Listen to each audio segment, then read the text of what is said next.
आचार्य जी आए। नंद बाबा कहने लगे, जिनके घर पावन भय संत पधारे आए। वो आंगन धन्य है महाराज, जिस आंगन में संत महापुरुष का आगमन होता है। वो आंगन धन्य है जहां पर संतों का आगमन, अतिथि का आगमन और सुंदर स्वागत करने लगे। नंद बाबा कहने लगे, गर्गाचार्य जी से आप एक काम कीजिए, हमारे पुत्रों का नामकरण संस्कार कर दो।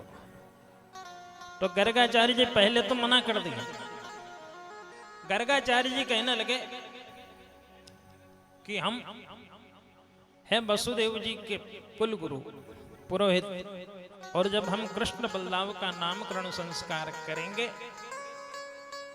तो महाराज कंस महाराज को जानकारी लग जाएगी कि जो कृष्ण है ये नंद बाबा का बालक नहीं वसुदेव का बालक है, तो बालक पर कोई संकट भी आ सकता है, इसलिए हम नामकरण संस्कार नहीं करेंगे।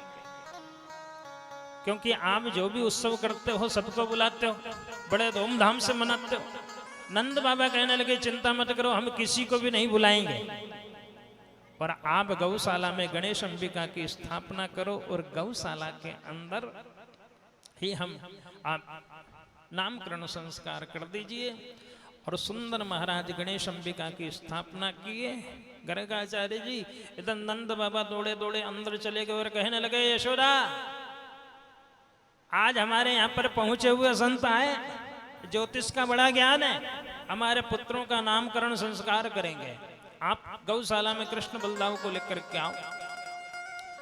यशोदा मैया रोहिणी मैया से कहने लगी, बहन हमारे यहाँ पर पंडित जी आए हैं, बड़े ज्योतिष का बड़ा ज्ञान है, चलो हम परीक्षा लेंगे कि नकली पंडित जी हैं कि असली पंडित जी। बोले परीक्षा कैसे लोगे? तो मैया यशोदा कहने लगी, रोहिणी जी मेरा बालक आप अपनी गोद में ले लो और आपका बालक मैं अपनी गोद में ले लेते हूँ, और असली पंडित जी होंगे तो बता देंगे कौन किसका बालक। तो दोनों माताएं अदला बदली करके और गर्गाचार्य जी के पास में पहुंच गई। गर्गाचार्य जी ने जैसे ही भगवान श्री कृष्ण को देखा, और भगवान श्री कृष्ण गर्गाचार्य जी को देख करके हंस दिए महाराज। और जैसे ही गर्गाचार्य जी ने भगवान की हंसी को देखा कि भगवान का नाम रखने के लिए आए थे, भगवान की हंसी को देख करके अपना नाम भी भूल गए, मेरा नाम क्या है। समाधि लग गई महाराज। मैया यशोदा रोहिणी जी विचार करने लगी, गुरु जी को 3 घंटे हो गए, क्या हो गए? नेत्र खुला, मुख खुला, इससे कहते हैं टाटक समाधि। गर्गाचार्य जी की टाटक समाधि लग गई, भगवान श्री कृष्ण को देख करके टाटक समाधि लग गई। मैया यशोदा कहने लगी, रोहिणी मैया गुरु जी को क्या हो गया? नेत्र खुले, मुख खुले। मैया रोहिणी कहने लगी, यशोदा एक काम करो ना, नाक के पास में उंगली लगा करके देखो, अभी जानकारी लग जाएगी श्वास चालू है कि बंद है। अब टाटक समाधि में क्या होता है, श्वास भी बंद हो जाती है, और जैसे ही नाक के पास में उंगली लगाई श्वास बंद है। मैया यशोदा कहने लगी, गुरुदेव हम लोगों को पर झूठा कलंक लग जाएगा, ये आपने क्या किया? और उसी समय महाराज गर्गाचार्य जी के जैसी हाथ पकड़ करके हिलाया, उसी समय गर्गाचार्य जी की समाधि खुल गई। और गर्गाचार्य जी कहने लगे, यशोदा जो रोहिणी जी की गोद में जो बालक है ना, ये बालक के अंदर नारायण के समान गुण कहने वाले थे। इतने में भगवान ने इशारा कर दिया। गुरुजी बोले क्या? बोले पोल पट्टी मत खोलो, इनसे मत कहो कि मैं भगवान हूं। इनको जानकारी लग गई कि ये भगवान है तो मुझे अलमारी में बैठा देंगे, 2 चिरंजी 2 अगरबत्ती सुबह और 2 चिरंजी 2 अगरबत्ती सायंकाल। तो भगवान कहने लगे, मुझे यहाँ पर भगवान बनने में फायदा नहीं है, यहाँ तो पुत्र बनने में फायदा है, तो ही हमें माखन मिश्री खाने के लिए प्राप्त होगा। हाँ, बड़ा सुंदर महाराज, बड़ा सुंदर भाव। मैया कहने लगी, गुरुजी आपको क्या हो गया? बोले कृष्ण को देख करके समाधि लग गई। बोले ऐसी समाधि मत लगाया करो, है? और यशोदा आपकी गोद में जो बालक है, ये बालक आपका नहीं है, रोहिणी जी का बालक है, और रोहिणी जी की गोद में जो बालक है वो रोहिणी जी आपका नहीं, मैया यशोदा का बालक है। मैया यशोदा कहने लगी, देखो है ना पहुंचे हुए संत, सब कुछ बता दिया ना। महाराज दोनों माताएं बड़ी प्रसन्न हुई। गर्गाचार्य कहने लगे, यशोदा आपकी गोद में जो रोहिणी मैया का बालक है इसका नाम मैं बलभद्र नाम रखता हूँ, संकर्षण नाम रखता हूँ। और रोहिणी जी आपकी गोद में जो यशोदा का बालक है, इस बालक का जन्म भादु के महीने में कृष्ण पक्ष अष्टमी तिथि के दिन इस बालक का जन्म हुआ, इसलिए इस बालक का नाम मैं कृष्ण नाम रखता हूं। इसका नाम मधुसूदन, इसका नाम गिरधर, इसका नाम नटवर, इनके अनेक नाम हैं। जैसे जैसे लीला करेंगे वैसे वैसे नाम बढ़ते जाएंगे और आगे जाकर के ये चोर नाम से भी विख्यात हो जाएंगे। मैया कहने लगे, गुरुजी दक्षिणा में कोई कमी हो तो बता दो, ये उल्टे सीधे नाम मत बताओ। तो गर्गाचार्य कहने लगे, देवी कन्हैया चोर नाम से विख्यात है होंगे, क्योंकि भगवान किसकी चोरी करते हैं? भैया देखो, माखन मिश्री का तो बहाना है। भगवान अपने भक्त के जन्म जन्मांतर कल्प कल्पांतर युगांतर की जो पाप की गठरी है ना, उस पाप की गठरी को भगवान चुरा लेते हैं, इसलिए भगवान का नाम चोर है। माखन मिश्री का तो बहाना है महाराज। हाँ, बड़ा सुंदर भाव। गर्गाचार्य नामकरण संस्कार के बाद में कहने लगे, अब हम चले। तो मैया ने कहा, गुरुजी भोजन का समय, भोजन कीजिए। तो गर्गाचार्य कहने लगे, देखो हमें भूख नहीं है और हम किसी के हाथ का भोजन नहीं करते। मैया ने कहा, देखो आप भोजन बना लो। गर्गाचार्य कहने लगे, देखो हमें भूख तो नहीं है, लेकिन आपके भाव को, प्रेम को देख करके थोड़ी सी भूख लग गई है, इसलिए एक काम करो, 50 लीटर दूध की व्यवस्था करो, हम रबड़ी बना करके भोग लगा देंगे। ज्यादा भूख नहीं है, आपके भाव को देख करके थोड़ी सी भूख लगी है, इसलिए 50 लीटर दूध की व्यवस्था करो, हम रबड़ी बना करके भोग लगा लेंगे। और दूध की व्यवस्था किए, गर्गाचार्य रबड़ी बनाए, तुलसी पत्र डाले, आचमनी घुमाए, घंटी बजाए, आहो नेत्र बन करें, हे प्रभु भोग लगाओ। गर्गाचार्य ने नेत्र बन किए, भगवान श्री कृष्ण आए और पूरी रबड़ी को सफा कर गए। जैसे ही नेत्र खोले तो रबड़ी नहीं। अरे मैया यशोदा, गर्मी का समय है, बड़ी मुश्किल से हमने रबड़ी तैयार की और आपके लाला खा गए। मैया आई, कन्हैया को डांटने लगी और कमरे के अंदर बंद कर दिया, ताला लगा दिया। गुरुजी मैं फिर दूध की व्यवस्था करती हूँ, आप फिर से रबड़ी बना करके भोग लगाना। और मैया ने फिर से दूध की व्यवस्था की, गर्गाचार्य रबड़ी बनाए, तुलसी पत्र डाले, आचमनी घुमाए, घंटी बजाए, है प्रभु भोग लगाओ। भगवान विचार करने लगे कि अभी मुझे गर्गाचार्य ने ठीक से नहीं पहचाना है, ध्यान देना। उसी समय वह खीर का जो पात्र है वो क्षीर सागर बन जाता है और उसमें कमल का पुष्प प्रकट होता है और उस कमल के पुष्प के ऊपर मेरे भगवान श्री कृष्ण चतुर्भुज रूप में प्रकट हो जाते हैं महाराज। गर्गाचार्य ने जैसे ही नेत्र खोले, भगवान के दर्शन किए। हे प्रभु आपकी दया दृष्टि, आपकी कृपा दृष्टि बनी रहे। देखो भगवान को प्राप्त करना है तो गर्गाचार्य के नेत्रों की जरूरत है, सूरदास के नेत्रों की जरूरत है। क्योंकि सूरदास के बाहर के नेत्र तो बंद हैं, लेकिन अंदर के नेत्र खुले हैं। और जिस रोज अंदर के नेत्र खुल जाएंगे उस रोज परमात्मा की प्राप्ति हो जाएगी। तो अंदर की अखियां खोल, प्रभु तेरे द्वारे खड़े। बड़ा सुंदर भाव। आज भगवान के भक्त लोग सब आए। सखा, एक सखा से भगवान कहने लगे, भैया इधर आओ, ये बताओ आपका नाम क्या? उसने कहा, कन्हैया मेरा नाम है मनसुख। भगवान कहने लगे, भैया ना तो तुम मनसुख है ना तनसुख है, ये 1.5 हड्डी को शरीर क्या घर के लोग खाने के लिए नहीं देते? मनसुख कहने लगे, कन्हैया हमारे घर का दूध दही माखन सब हमारी माताएं मथुरा में ले जाकर के बेच देती है। भगवान कहने लगे, वाह भैया, अरे गैया हम चराएं, मेहनत हम करें और हमारे यहाँ का दूध दही मक्खन सब मथुरा के लोग खाते। अरे हम तो मेहनत कर करके दुबले पतले है जाएंगे और मथुरा के लोग हट्टे कट्टे कभी आपस में झगड़ा हो गया तो भागने के लिए गली भी नहीं मिलेगी महाराज। बोले क्या करें? बोले आज के बाद में हमारे यहाँ का दूध दही मक्खन मथुरा में नहीं जाना चाहिए, स्वयं खाओ, अपनी हेल्थ बनाओ। एक सखा ने कहा घर के लोग हमें नहीं देते तो क्या करें? भगवान कहने लगे भैया चोरी करके खाओ, और आज मुहूर्त बड़ा अच्छा है। हाँ, द्वादशी है, मुहूर्त बड़ा अच्छा है। एक काम करो, अपने अपने घर में प्रैक्टिकल करके देख लेते हैं आज, और कल से चोरी का कार्यक्रम चालू। सभी लोग अपने अपने घर चले गए, माखन की चोरी करने लगे। भगवान श्री कृष्ण भी अपने घर में माखन की चोरी कर रहे थे, मटकी से माखन निकाल करके खा रहे थे। उसी समय मैया यशोदा आ गई, कन्हैया। भगवान विचार करने लगे श्री गणेश में ही पकड़े जाएंगे। तो भगवान कहने लगे मैया, कन्हैया ये तेरे हाथ में मक्खन कैसे लगा है? अरे मैया आपने मेरे हाथ में जो सोने के कंकण पहना है ना, वो जलने लगे, इसलिए मैंने मटकी के अंदर अपने हाथ को डाल दिया। अच्छा अच्छा, वो तो ठीक है, लेकिन लाला ये होठ पे मक्खन कैसे लगा? अरे मैया जैसे ही हमने मटकी में अपने हाथ को डाला, उसी समय एक चींटी होठ पे जाकर के खाने लगी।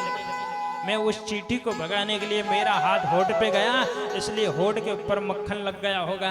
मैया ने कहा ठीक है, और भगवान श्री कृष्ण पकड़े भी गए और बच भी गए। यमुना के तट पे आ गए, सभी सखा आ गए। एक सखा ने कहा कन्हैया हम तो पकड़े गए, माता जी ने हमारी बहुत पिटाई करी। भगवान कहने लगे हम पकड़े गए लेकिन बच भी गए। दूसरे सखा ने कहा भैया हम पकड़े गए, माता जी ने हमारी इतनी पिटाई करी, इतनी पिटाई करी कि ये नस नस ढीली है गई है? इसलिए कन्हैया आप कभी चोरी नहीं करेंगे। भगवान कहने लगे चिंता मत करो भैया, हम कल से चोरी करने के लिए जाएंगे, लेकिन आगे हम होंगे, पीछे आप लोग रहना। अरे हमारी पिटाई होगी तो आपकी भी पिटाई होगी। बोले ठीक है। आज भगवान ने अपनी मंडली का नाम रख दिया श्री बाल गोपाल चोरी प्रचार मंडल, जिसके अध्यक्ष कौन है? भगवान श्री कृष्ण स्वयं। आहा, आज भगवान ललिता गोपी के यहां पर गए चोरी करने के लिए, चोरी कर रहे थे। उसी समय ललिता गोपी ने कन्हैया का हाथ पकड़ लिया। कन्हैया आप हाथ आ गए। कन्हैया मैं आपको इस खंबे से बांध देती हूं, है ना, और फिर मैया यशोदा को यहीं पर बुला करके लाती हूं, हमारे सामने आपकी पिटाई होगी, बड़ा आनंद आएगा। बोले ठीक। ललिता अपने हाथ में रस्सी लेती हैं और भगवान को बांधने लगी। ध्यान देना, भगवान टेढ़े खड़े हो गए। ललिता बांध करके जैसे ही दूर हुई कि भगवान सीधे हुए, रस्सी ढीली हो गई। ललिता परेशान हो गई, लेकिन भगवान को नहीं बांध पाई। भगवान कहने लगे ललिता किसी को बांधना हो ना तो 3.5 के फंदे से बांधना चाहिए। ललिता कहने लगी कन्हैया ये 3.5 का फंदा कौन सा है?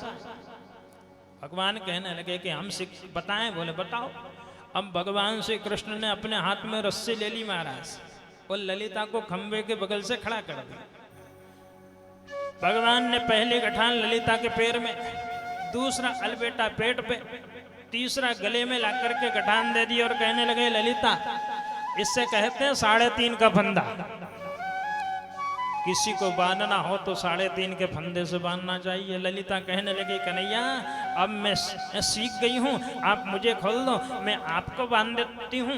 भगवान कहने लगे ललिता हमने कोई भांग थोड़ी खा रखी जो आपको खोलेंगे। और भगवान ललिता को बांध करके अपने घर चले गए। इतने में ललिता की सास आ गई और ललिता से कहने लगी ललिता आपको किसने बांधा? बोले कन्हैया आए और हमें बांध करके चले गए। बोले जाओ यशोदा से जाकर के शिकायत करके आओ। और महाराज आज वह गोपी मैया यशोदा के पास में आकर के शिकायत करती हैं। और उसी समय मैया यशोदा कन्हैया को डांटने लगी, कन्हैया चोरी करने क्यों जाते हो? इस प्रकार महाराज बार बार मैया यशोदा कन्हैया को डांट रही हैं। गोपी चली जाती है। आज भगवान विचार करने लगे चलो हमें ललिता गोपी के यहाँ पर चलना चाहिए चोरी करने के लिए। और अपनी मंडली को लेकर के फिर गए। फिर चोरी करके आए, बार बार नियम बना लिया। आज ललिता गोपी विचार करने लगी कन्हैया कब चोरी करके आ जाते हैं, कब चले जाते हैं, पता ही नहीं चलता। अब एक काम करें, बोले क्या? बोले मैं मटकी के नीचे घंटी बांध देती हूँ, और जैसे ही कन्हैया आएंगे और जैसे ही मटकी को हाथ लगाएंगे घंटी बजेगी, हमें जानकारी लग जाएगी। फिर कन्हैया का हाथ पकड़ के और मैया यशोदा के पास में हम लेकर के जाएंगी, और हमारे सामने मैया यशोदा कन्हैया की पिटाई करेगी, बड़ा आनंद आएगा। आज ललिता ने महाराज मटकी के नीचे घंटी बांध दी। भगवान अपने मंडली को लेकर के पहुंचे। जैसे ही मटकी पे ध्यान दिया, भगवान विचार करने लगे, ओहो ललिता आजकल ज्यादा समझदार बनने लग गई है। भगवान कहने लगे, घंटी तुझे हमारी कसम है बजना मत। भगवान घंटी को कसम दे दिए। नीचे ही नीचे 6 सखा को खड़ा किए, 6 के ऊपर 4 को खड़ा किए, 4 के ऊपर 3 को खड़ा किए, 3 के ऊपर स्वयं श्रीमान जी चढ़ गए और मटके को हाथ लगाए, लेकिन घंटी नहीं बजी महाराज। भगवान ने मक्खन बंदरों को खिलाया, घंटी नहीं बजी। फिर भगवान ने बंदरों महाराज ग्वालों को माखन खिलाया, घंटी नहीं बजी। और जैसे ही मेरे भगवान श्री कृष्ण ने मक्खन का भोग लगाया, उसी समय घंटी बजने लग गई। ललिता गोपी आ गई, और ललिता गोपी ने आकर के महाराज आहा हाथ पकड़ लिया कन्हैया का। भगवान कहने लगे, गोपी रुको, मैं 2 बात इस घंटी से करना चाहता हूं, फिर मैं आपके साथ में मैया। वह गोपी कहने लगी, मैं आज आपको मैया यशोदा के पास में लेकर के जाती हूँ। मैया यशोदा हमारे सामने आपकी पिटाई करेगी, बड़ा आनंद आएगा। भगवान कहने लगे, ठीक है, लेकिन मैं 2 बात तो इस घंटी से करूं। भगवान कहने लगे, घंटी से हमने आपको कसम दी, आप क्यों बजी? घंटी भगवान से कहने लगी, कन्हैया आपने बंदरों को माखन खिलाया, मैं नहीं बजी। आपने ग्वालों को माखन खिलाया, मैं नहीं बजी। घंटी भगवान से कहने लगी, कन्हैया जब आपने भोग लगाया तो मुझे तो बजना पड़ा ना। बोले क्यों? बोले शास्त्र कहता है कि बिगर घंटी बजे भगवान भोग नहीं लगाते हैं। मैं आज नहीं बजते तो शास्त्र की आज्ञा का उल्लंघन हो जाता है। बड़ा सुंदर भाव। ललिता गोपी भगवान का हाथ पकड़ लेती है, भगवान को लेकर के जाने लगी। इधर ललिता ने एक हाथ का घूंघट निकाल लिया। भगवान विचार करने लगे कि ऐसी कोई लीला करें। अच्छा, उस मंडली में ललिता का देवर भी था। भगवान विचार करने लगे, ऐसी कोई लीला करें कि इस ललिता के हाथ में इसके देवर का हाथ हम दे दें। तो भगवान ललिता के देवर से कहने लगे, इधर आओ। बोले क्या बात है? बोले हमारे साथ में चलना। बोले ठीक है। और वह ललिता का देवर भगवान के साथ में चलने लगा। भगवान कहने लगे, ललिता ये हाथ हमारा दर्द कर रहा है, एक काम करो ना, इस हाथ को छोड़ दो, इस हाथ को पकड़ लो। और महाराज जैसे ही ललिता भगवान का हाथ छोड़ते हैं, भगवान उसके देवर का हाथ ललिता के हाथ में देख करके और पतली गरी से भगवान अपने घर चले गए महाराज। बड़ा सुंदर भाव। इधर ललिता अपने देवर को लेकर के गई। यशोदा मैया, मैया यशोदा आई, क्या बात है? अरे आपके कन्हैया रोज हमारे घर चोरी करने के लिए जाते हैं, बड़ी मुश्किल से आज हाथ आए, हमारे सामने कन्हैया की पिटाई करो। मैया कहने लगी, ललिता। बोले क्या? बोले अपने घूंघट को ऊपर करो। ललिता ने जैसे ही अपने घूंघट को ऊपर किया, ललिता कहने लगी, अब मैया कहने लगी, ललिता अब बगल में देखो। और जैसे ही ललिता ने बगल में देखा तो भगवान श्री कृष्ण नहीं, अपना देवर ढप्पू चंद है। ललिता को आया क्रोध और कहने लगे, अरे आप बीच में कहाँ से आ गए? इस प्रकार भगवान माखन चोरी की लीला करते हैं। बड़ा सुंदर भाव। आज मैया यशोदा कन्हैया को डांटने लगी। नाना प्रकार की कथा आती है।